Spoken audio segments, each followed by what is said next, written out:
ಪ್ರಜಾಕೀಯವಾಗಿ ಇಲ್ಲಿ ಬೇರೆ ಏನೋ ಹೇಳ್ತಾ ಇದೀವಿ, ಅದನ್ನ ಸ್ವಲ್ಪ ಅರ್ಥ ಮಾಡ್ಕೊಂಡ್ರೆ ಚೆನ್ನಾಗಿರುತ್ತೆ. ಆಕ್ಚುಲಿ ಹೇಳ್ತಿರೋದೇನಂದ್ರೆ, ರಾಜಕೀಯವಾಗಿ ನೀವು ಗೆಲ್ಸೋಕ್ ಟ್ರೈ ಮಾಡ್ತೀರಾ, ಯಾರು ಗೆಲ್ತಾರೆ ಯಾರು ಸೋಲ್ತಾರೆ ಅನ್ನೋದೇ ಇಂಪಾರ್ಟೆಂಟ್ ಆಗುತ್ತೆ.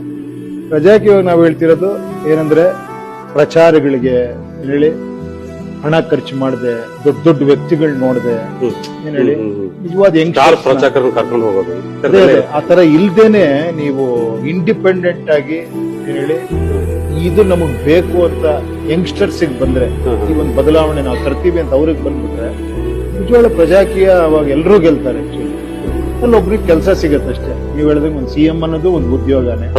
ಅಂದ್ರೆ ಉದ್ಯೋಗ ಅನ್ನೋದಕ್ಕಿಂತ ಇನ್ನೂ ಬೆಟರ್ ಆಗಿ ಹೇಳ್ಬೇಕಾದ್ರೆ ಒಬ್ಬ ಸೇವಕನೇ, ಪ್ರಧಾನ ಸೇವಕ ಅಂತ ಹೇಳ್ಬೋದು. ಆತರ ಪ್ರಧಾನ ಸೇವಕ, ಆತರ ಮುಖ್ಯ ಸೇವಕ, ಓಕೆ ಮುಖ್ಯಮಂತ್ರಿ ಏನ್ ಹೇಳಿ ಆ ಸ್ಟ್ರಕ್ಚರ್ ಹಂಗೆ ಇರುತ್ತೆ, ಅದೇನು ಬದಲಾಗಲ್ಲ. ಬಟ್ ಅದನ್ನ ನೋಡೋ ರೀತಿ ಬದಲಾಗುತ್ತೆ. ನಮ್ಮ ನಾಯಕರುಗಳು ಅಂತ ನಾವು ನೋಡ್ತೀವಲ್ಲ, ಅದು ಬದಲಾಗುತ್ತೆ.